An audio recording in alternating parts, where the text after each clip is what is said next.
First, the headlines. Torch rally and sit-in protest continues at various places, demanding unconditional release of PEC signed 3 UNLF Bombay cadres arrested by NIA.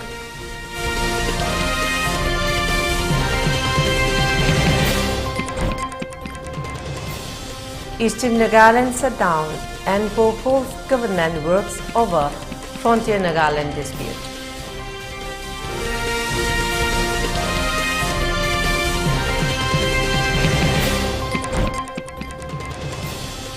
Armed team leave Imphal for external tour at Andaman Island.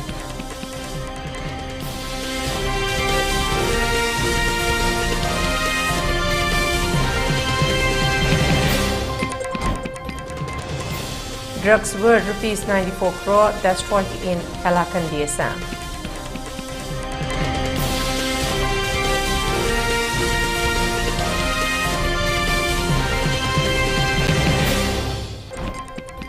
Santa extends unlawful association status to Jammu and Kashmir Liberation Front for another 5 years.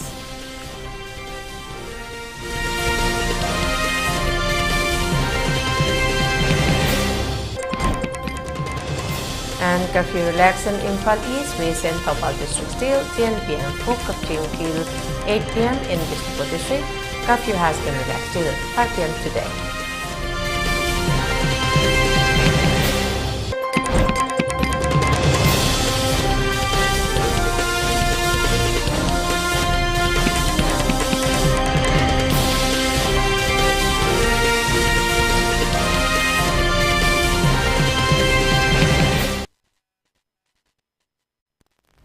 A very good afternoon. You're watching ELITETV English News, and this is Heeyai Tongbram giving you the news in details. Sit-in protests and torch rally have been continuing at different places of valley areas, demanding unconditional release of 3 cadres of UNLF arrested by NIA on March 13.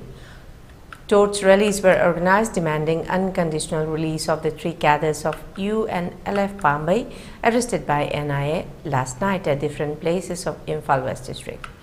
Torch rallies were organized at Salam, Laitung, Haurang Kairel, Maklang, Tharoijam in Imphal West District. Many Merapaibis spontaneously came out of the houses and organized torch rally at the streets. They demanded immediate release of the 3 cadres of the UNLF Bombay without any condition. They shouted that we condemn the arrest of the trio. They should be unconditionally released as they are under suspension of operation with the government of India. The outfit is taking important role in defending the attack of the Chinkuki narco-terrorists.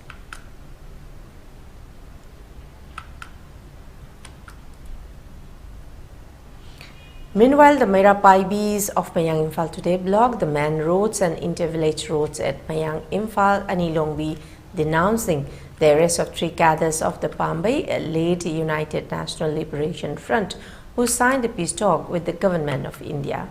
They demanded unconditional release of the said cadres. If failed, various agitation should be launched.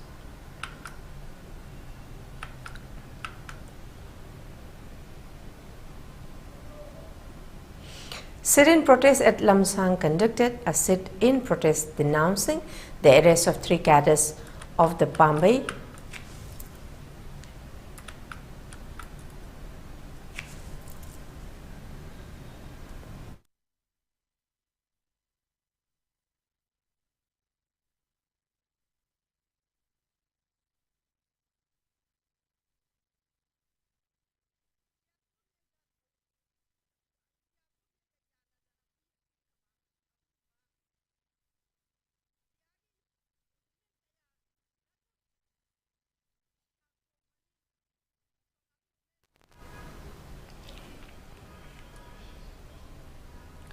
A sit-in protest denouncing the arrest of 3 cadres of the Bombay-led United National Liberation Front by NIA was organized today at Lamsang Thong Maning.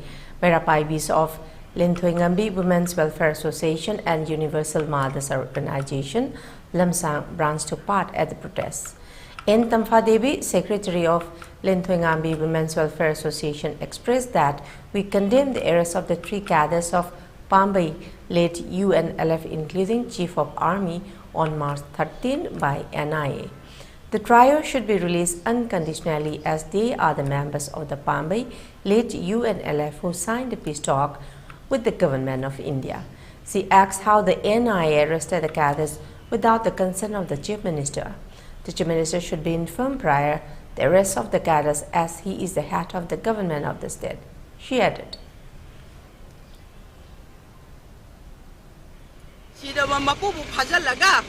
Makhoi ahum pulap phajalaga ngasi phawda mafam khangandana thamba haibase machi India government amasu Manipur laiga ki thong nate karigumba athuba matamda India government amasu Manipur government thador taba taragadi laibak miyam humna achauba kongjang changsalakani loina na ngasi lamdam masibu tingya tangya khuding makta chendra lairiba Asigumba, Pambay bagi group na lucing iba miyoy, kuding mak, amat the Pabayaro, amat the Punbayaro. Kiba Mars kitang tarong de Pakiba, Pambay lucing.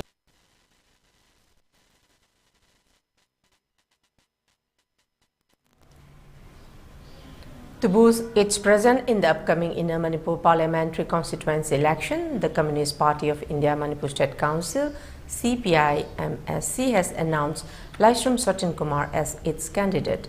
The decision was reached during the National Executive Meeting of the Communist Party of India CPI held yesterday. Laishram Sachin Kumar, a seasoned leader within the CPI-MSC ranks, brings a wealth of experience to the forefront of the electoral battle. With a background as the former General Secretary of MSC-CPI, Sachin Kumar has long been associated with the party's core ideologies and has actively contributed to its organizational growth. Currently, Laishram Sachin Kumar is serving as the Manipur State General Secretary of All India Trade Union Congress.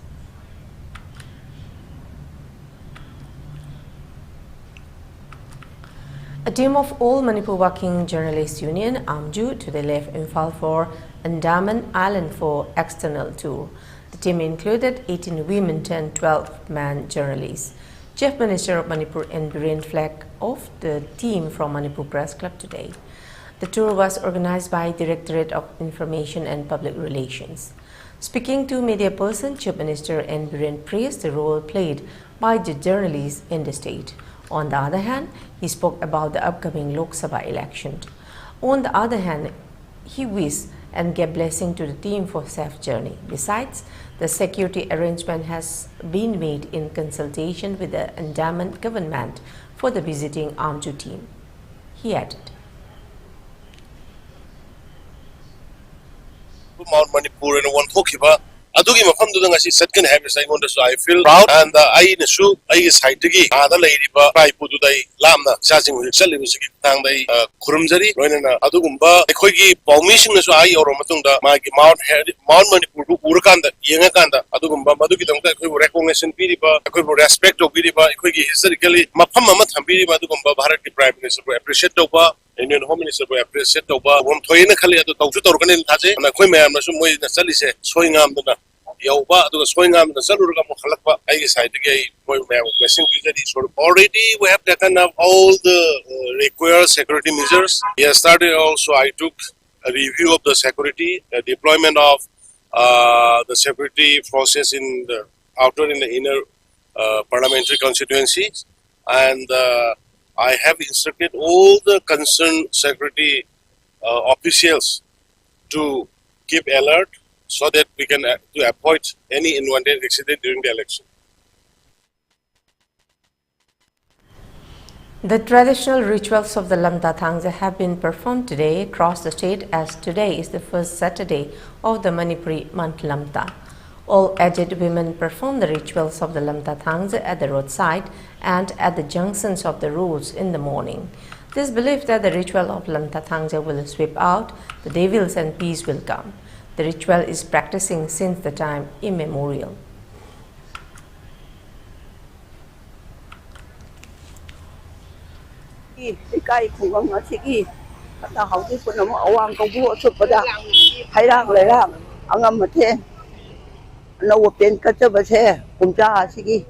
apo nungai ba PPO ni Japanese mo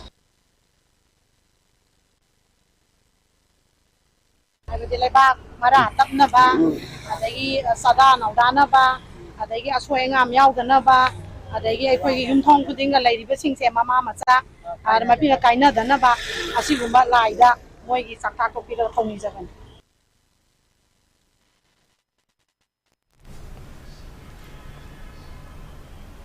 The Assam police destroyed drugs valued at Rs 94.57 crore in Hailakandi district on March 15, a senior officer said. This lot of drugs were seized during different operations over the last 6 months. The Deputy Inspector General of Police South, Kakan Jyoti Saikia, said, adding that the lot was approved for disposal. The destroyed drugs included heroin worth Rs 24.84 crore, Yaba tablets worth Rs 27.10 crore, cough syrup bottles worth Rs 12.38 crore, and cannabis worth Rs 30.25 crore. Top civil and police administration officials were present at the site when the drugs were destroyed.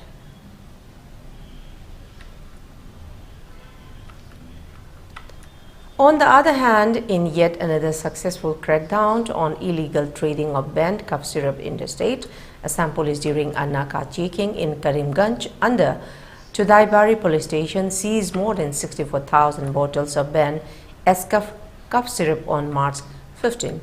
As per preliminary reports, cough syrup bottles numbering 64,320 were found hidden inside in 402 cartons and being transported from Banaras. During narco checking by Chudaibari police in Karimganj along the Assam-Tripura border, the police team intercepted a truck bearing registration number PB13/BD/5534 and seized the consignment. It is suspected that the consignment is worth crore in the international market. A middleman, including the driver of the truck, was also arrested. The truck coming from Banaras crossed the Assam border and entered Tripura on the eve of its entry into Tripura. The arrested driver is Ravi Sharma and a resident of Madhya Pradesh. The other middleman, Sushil Suklabedia, hails from Patharkandi in Karimganj.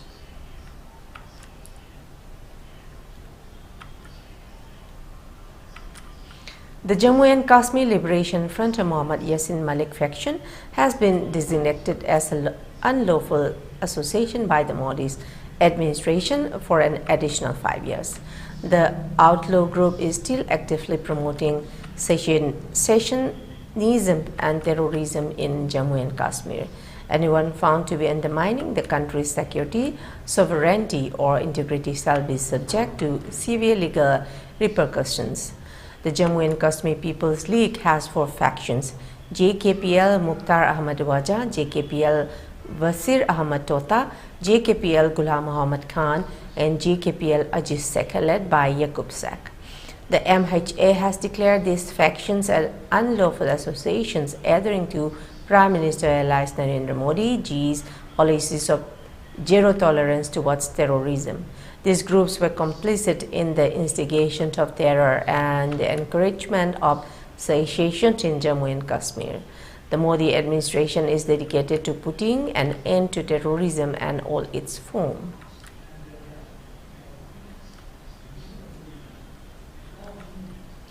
In a remarkable decision, the additional district and session judge of Dhubri sentenced a police constable to life imprisonment on March 14 for murdering a woman. The accused police constable Mukut Chandra Roy was found guilty under Section 302 of Indian Penal Code Act and was imposed a fine of Rs 5,000 along with the life imprisonment and had to face an additional 6 months of ordinary imprisonment if failed to pay the fine. Talking to the media, the Special Public Prosecutor of the court, Dinesh Chaudhary, stated that the brief of the case is that the victim's husband lodged a first information report (FIR) before the Golakganj police station, stating that when his wife was alone at home, the accused Roy, in a pre-planned manner, conspired and entered the house with inferior intention and brutally murdered his wife. It is to be noted that as soon as the victim Konika Devi realized accused Roy was acting in an unpleasant manner and Sarma began to yell. The accused Roy got furious and abused her and grabbed her neck and held to it till she died.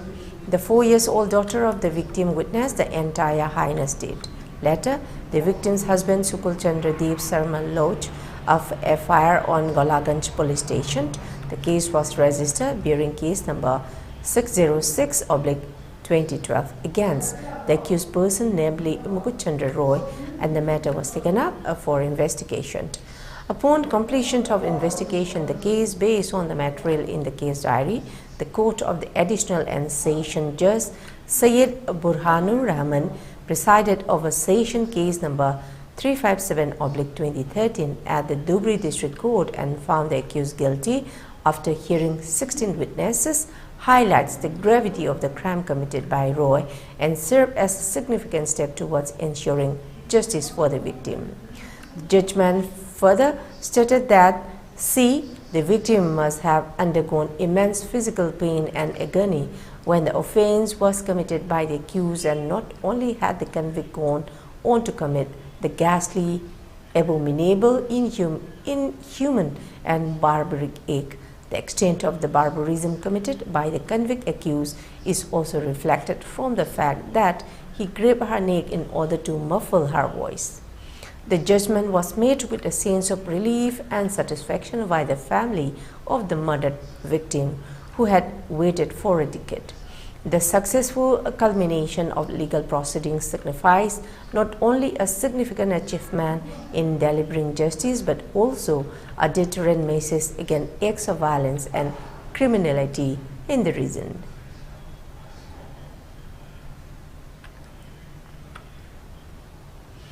In a major setback to the state unit of Aam Aadmi Party AAP, the state vice president of AAP Assam has tendered his resignation from the party ahead of Lok Sabha elections.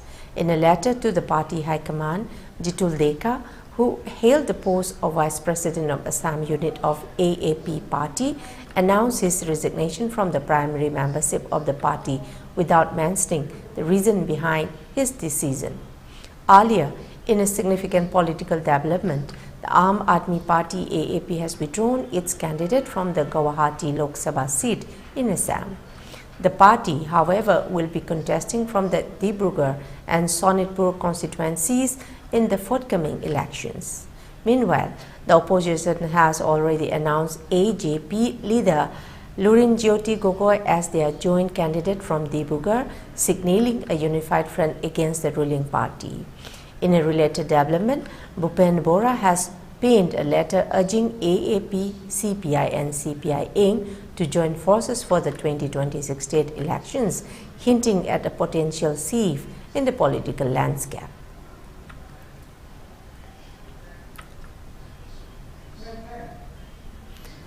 Admonishing the State Bank of India for furnishing incomplete information, the Supreme Court said on Friday the bank was required to provide the number unique to each electoral bond that would disclose the link between the buyer and the recipient political party. It issued a notice to the country's largest bank to explain the reasons for non-disclosure of unique alphanumeric numbers in compliance of its direction, saying the SBI was duty-bound to reveal them. A 5-judge bench headed by Chief Justice D.Y. Chandrachud said the Apex Court had, in its verdict in the electoral bonds case, directed the disclosure of all the details of the bonds, including the purchaser, amount and date of purchase.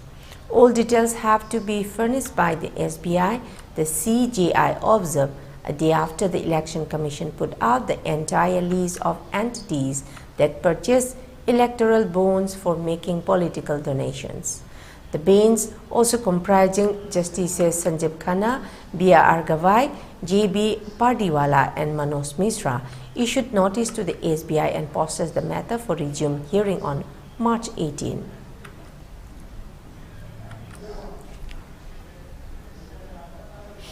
Now let's take a short commercial break. Do stay tuned for more updates.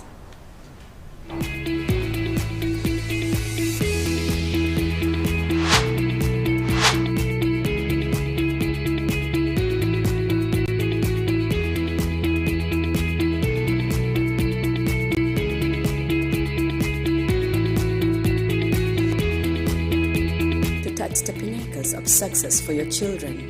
Get enrolled to one of the finest schools in Northeast India, UNESCO School. Excellence in Education.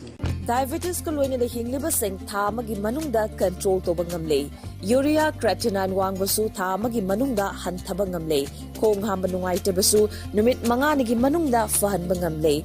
Bile saibadi nungsang nabasu chama da chama fahan bangamle. Cholesterol wangba numit kunida normal oy bangamle. BP wangbasu tha amagi manungda normal oy bangamle. Fatty liver oy basu tha amagi manungda fagat han bangamle. Pumnamak natural oiba hidak makhalna laing jabani hakchang da sokadaba side effect amata laite makata na hidak chabagi mathau su tararoi hena kupa parol gidamak ngasimak langsin birau diabetes hospital soibam laikai ayangpali road opposite Karkinos Jennings Hospital Porompat Imphal East near Punjab National Bank. Planning to study outside Manipur? Are you confused about your college or university selection after 12? Manipur Edu Online provides assistance to help you. College or university selection, admission guidance, career counseling. Don't delay. For more details, kindly log into our website www.manipuredu.online, or you can also call us at 7628 960 947.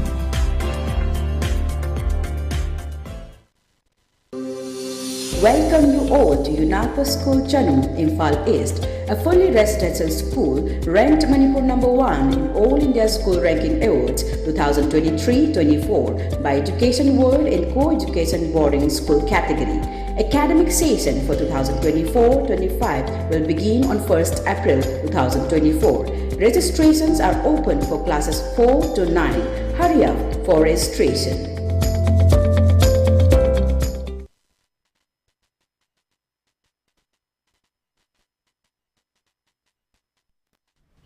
Welcome back, and let's see the further details. A 16-member team comprising 4 male and 12 female of All Manipur traditional bell wrestling has left Imphal today for Nagaland to participate in the 3rd North-East Games 2024. The association president Dr. Tongbram flagged off the team from Imphal Airport. Tongbram is the team coach, C.H. Ibohol is the team manager, while K. Ningthem is the coach of female player of the team.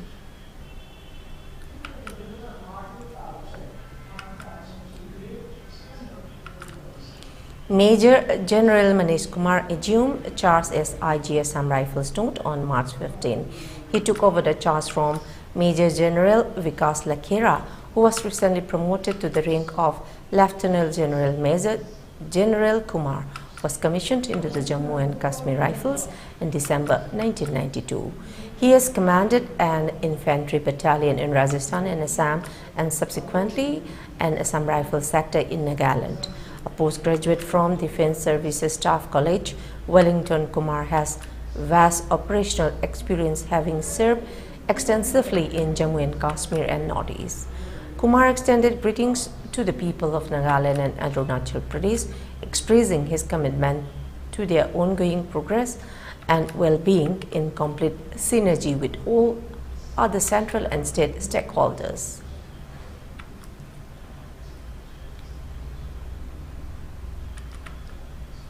A devastating bus accident in Arunachal Pradesh lodging district has left 2 individuals dead.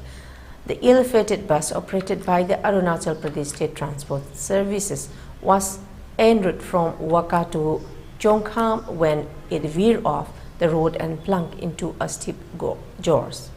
Initial reports indicate that the driver of the bus is among the deceased. Eyewitnesses described the scene, with one image capturing a person trapped between the overturned bus and a nearby tree. Rescue efforts are currently underway, with emergency responders working tirelessly to extract survivors and provide medical assistance.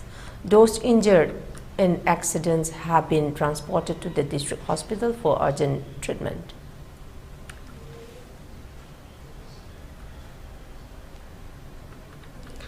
A public emergency has been declared in eastern Nagaland due to a total shutdown protesting the delay in the creation of the frontier Nagaland territory by the Indian government. This announcement has called for a hold in all ongoing state and central government sponsor construction until further notice. In a separate circular, tribal bodies and frontal organizations, including ENPO, have reaffirmed their stand on February 23, 2024 Kenmo resolution. They have decided not to participate in the 2024 Lok Sabha election if the frontier Nagaland territory issue is not resolved before the announcement of the election model code of conduct as issued by the Union Home Minister on December 7, 2023. The organizations have warned that the people of Eastern Nagaland will not bear responsibility for any arising situation. They further stated that the Eastern Nagaland People's Organization (ENPO) will not agree to any assurance provided by the Ministry of Home Affairs to be implemented after the imminent parliamentary election process.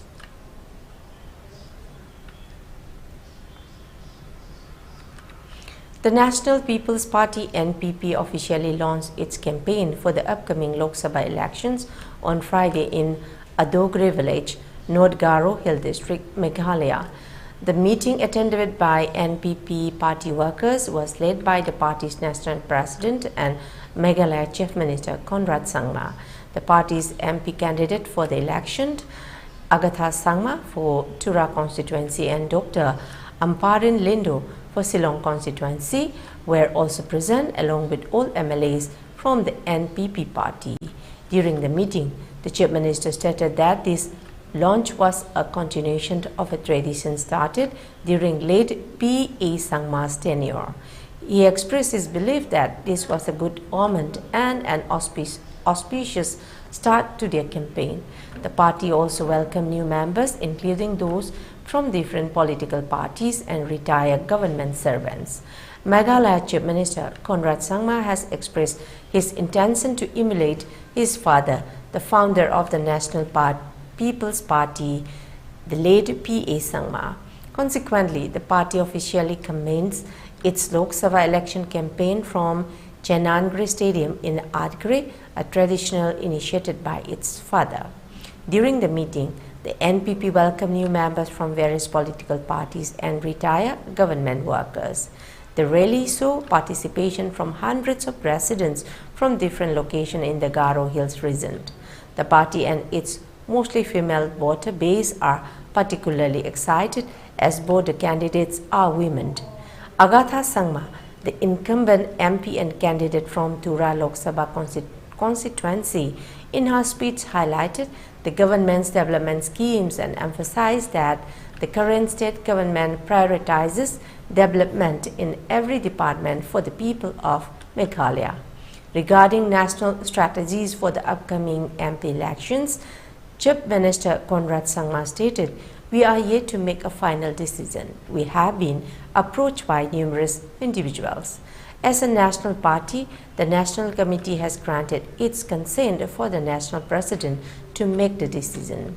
I will discuss with other leaders and we will make a decision based on the vision.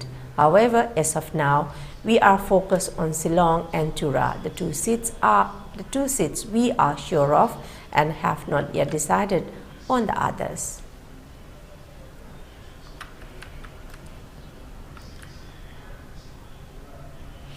The United Democratic Front (UDF) organized a night march in Kannur city, Kerala, in protest against the Citizenship Amendment Act (CAA).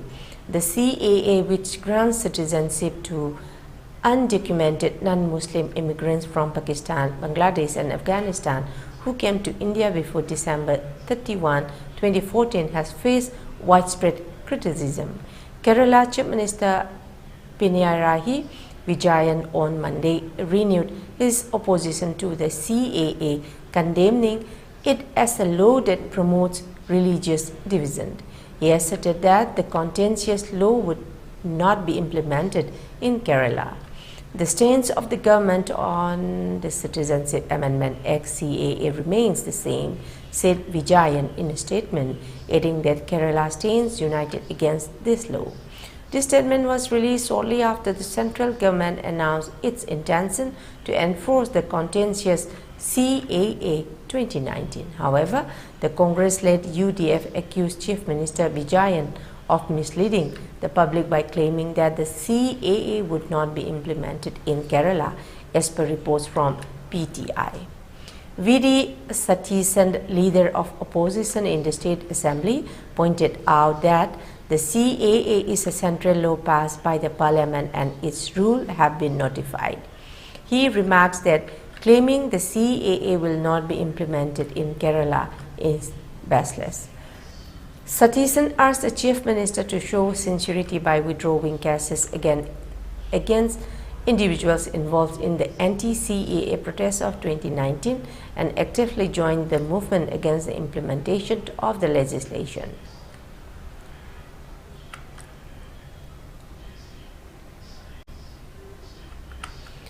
The Kerala government has moved the Supreme Court seeking to stay the implementation of the Citizenship Amendment Act CAA 2019 and Citizenship Amendment Rules 2024. On March 11, the central government of India implemented rules that officially enforce the contentious Citizenship Amendment Act CAA. The impending Lok Sabha elections have reignited the debate around the act as the government has begun granting citizenship under the CAA. The legislation passed by Parliament on December 11, 2019 led to nationwide protests with notable demonstrations in Delhi, particularly in the Jamia Millia Islamia and Shahin Bagh areas that lasted for several months. The Citizenship Amendment Act CAA not only sparked widespread protests but also escalated communal tension, culminating in violent riots in northeast Delhi in early 2020.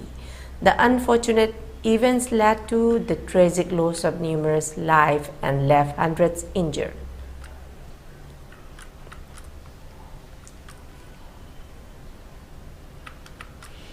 India on Friday rejected the US State Department's concern regarding the implementation of the Citizenship Amendment Act CAA and termed it as misplaced, misinformed and unwarranted, asserting that the CAA is about giving citizenship and not about taking it away. Ministry of External Affairs spokesperson Randhir Jaiswal said lectures by those who have a limited understanding of India's pluralistic traditions and the region's post-partition history are best not attempted.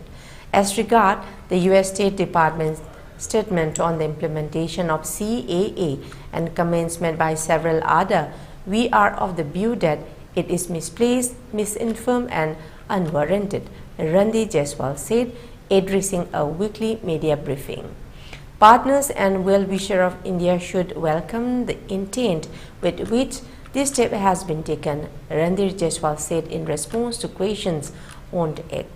He added that the Citizenship Amendment Act 2019 is an internal matter of India and is in keeping with India's inclusive traditions and its long-standing commitment to human rights. The Act grants a safe haven to persecuted minorities belonging to Hindu, Sikh, Buddhist, Chan, Parsis and Christian communities from Afghanistan, Pakistan and Bangladesh who have entered India on or before 31 December 2014.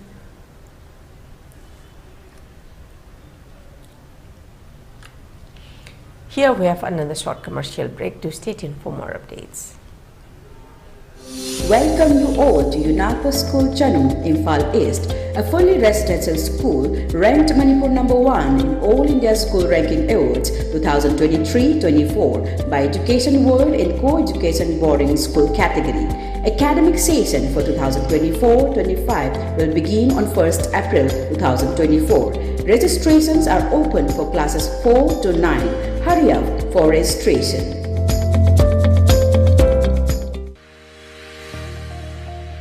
Gear up for the future with Quantum University. Write your success story with our new age programs that shall be amongst the top 3 most rewarding careers in India and across the globe in the next decade. One of the reasons why Quantum is a leading private university in India is these world-class partnerships which makes it stand out among the rest.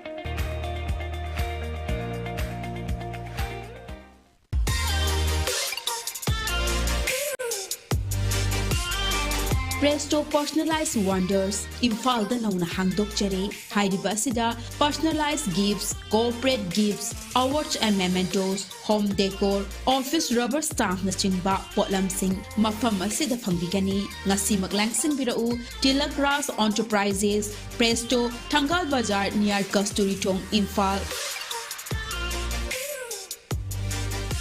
Contact number 0385-244-9025 Natraga 98621-00456. Welcome back, and let's see the further details. The children of Manipur of age of 4 years to 12 years are taking part in the 3 days Ankur Festival 2024 at Toli Ground, Kolkata. The festival will continue till March 17. 5 children are taking part at Pungcholong, 4 at Folk Song, and 6 at Martial Art.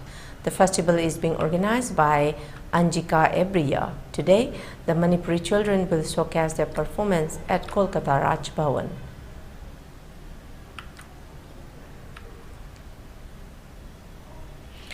Delhi Chief Minister Arvind Kejriwal has been granted bail by Delhi's Rouse Avenue Court against arrest for skipping proof agency summons in the alleged Delhi excise policy scheme. He was asked to furnish a personal bond of Rs 15,000 for the bail. The Delhi Chief Minister appeared before the court following summons issued to him by the Enforcement Directorate (ED) in connection with the Delhi excise policy case. Additional Chief Metropolitan Magistrate Divya Malhotra granted the bail to Mr. Kejriwal. Mr. Kejriwal violated Section 174 of the Indian Penal Code by skipping the ED's repeated summons in the alleged Delhi excise policy scheme. The court summoned him after the ED informed that he skipped 8 summons issued under prevention of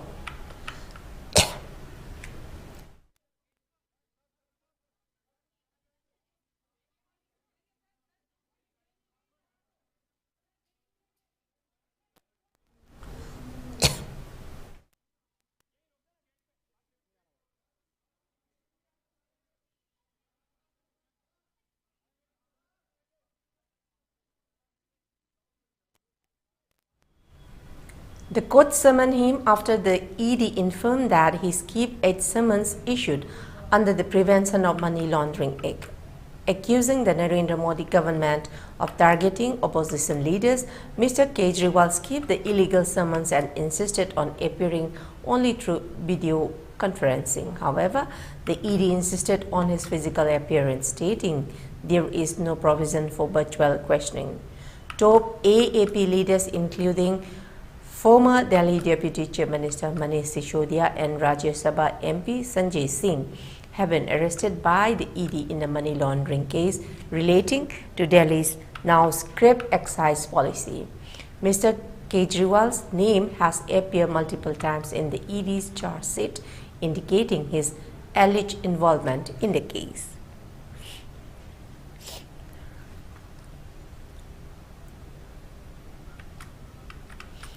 Union Home Minister Amit Shah expressed apprehension over the scrapping of the electoral bond scheme, stating concern about the resurgence of black money in political funding.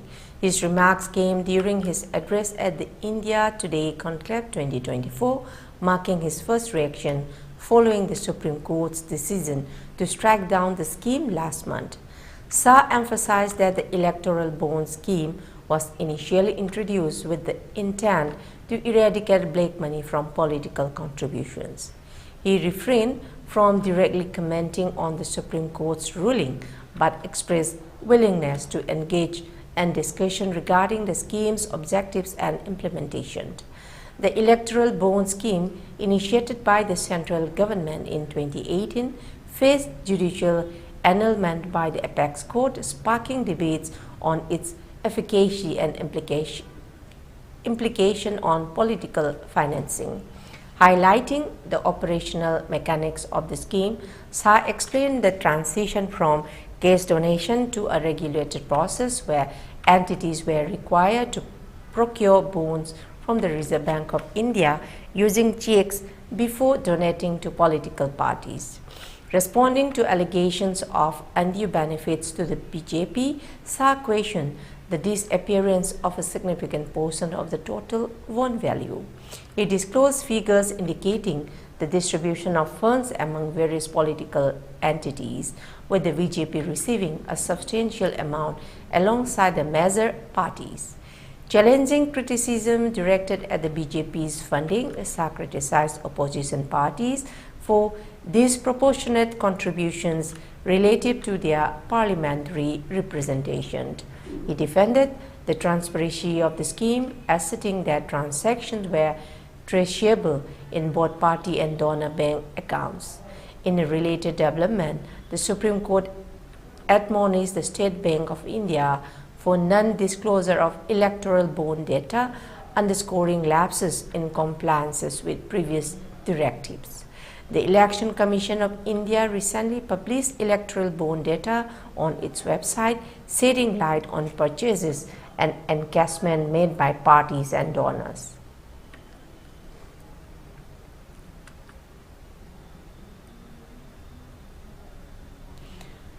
The Ministry of External Affairs MEA spokesperson Randir Jaiswal has voiced apprehension regarding the ongoing security situation in Myanmar, emphasizing the deterioration in security as a cause for concern. Speaking on the Myanmar situation, Jaiswal highlighted the delicate nature of the security situation in the Rakhine state, where a significant escalation has been observed. The MEA had previously issued an advisory urging Indian nationals to evacuate and avoid travels to the region due to heightened security risks. Jaiswal underscored the urgency of the situation, citing ongoing fighting and an overall lack of conducive security conditions in Myanmar.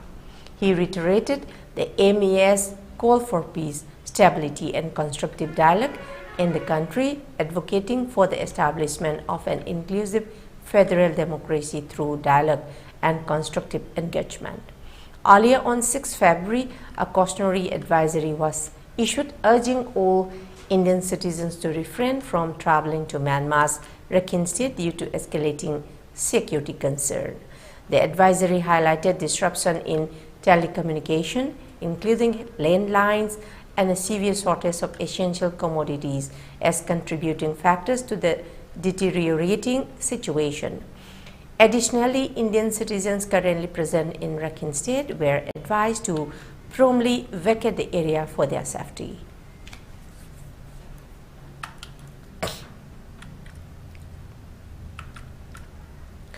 British Prime Minister Rishi Sunak has firmly ruled out an early general election to coincide with local polls scheduled for May 2 amid intense speculation from the opposition Labour branches. The British Indian leader had indicated earlier in the year that he was considering going to the polls in the second half of the year, but in recent weeks there had been mounting theories that he may call a snap election in early May. But during an interview with ITV News West Country channel on Thursday, he sought to squash the speculation, having previously preferred to keep people guessing. In several weeks' time, we have got election for police and crime commissioner, for local council, for mayor across the country, the 43-year-old Prime Minister said. Asked if there would also be a general election at the same time, Sunak said, "There won't be a general election on that day, but when there is a general election, the matter is the choice."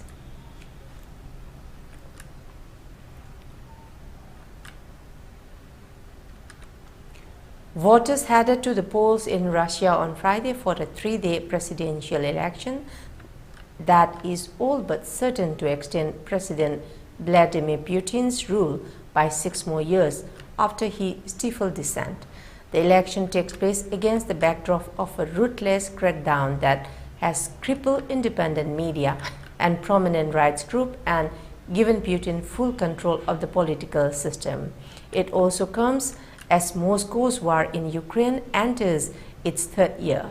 Russia has the advantage on the battlefield, where it is making small, if slow, gains. Ukraine, meanwhile, has made Moscow look vulnerable behind the front line. Long-range drone attacks have struck deep inside Russia, while high-tech drones have put its big sea fleet on the defensive.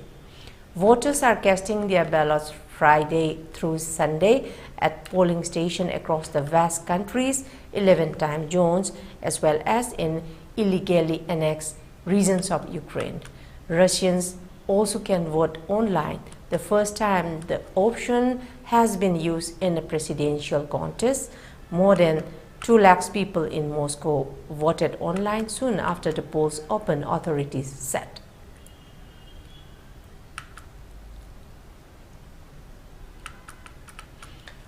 Upon improvement in the law and order situation in the Bali district, curfew has been relaxed till 10 p.m. today in Imphal East, Imphal West and Thoubal districts.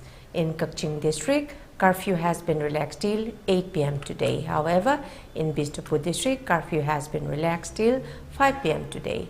Traffic is seen as usual on the roads. Shops and markets remain open. People were seen purchasing essential items during the curfew relaxation.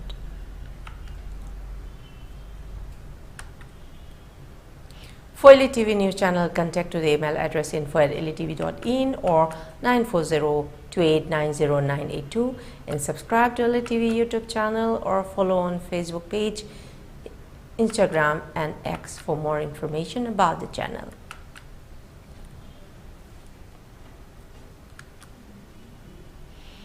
Before we close, let's see the top news headlines once again. Torch rally and sit-in protest continues at various places demanding unconditional release of pact signed 3 UNLF Bombay cadres arrested by NIA. Eastern Nagaland shut down and holds government works over frontier Nagaland dispute.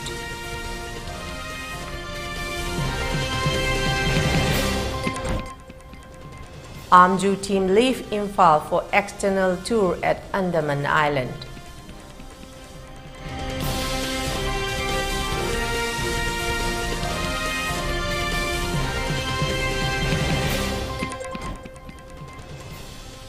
Drugs worth ₹94 crore destroyed in Hailakandi, Assam.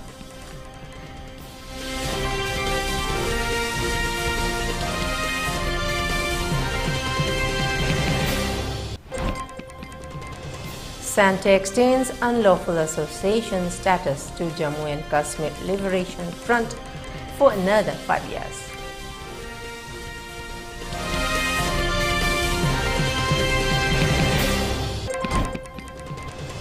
And curfew relaxed in Imphal East, West and Thoubal district till 10 p.m. for Kaching district till 8 p.m. In Bishnupur district, curfew has been relaxed till 5 p.m. today.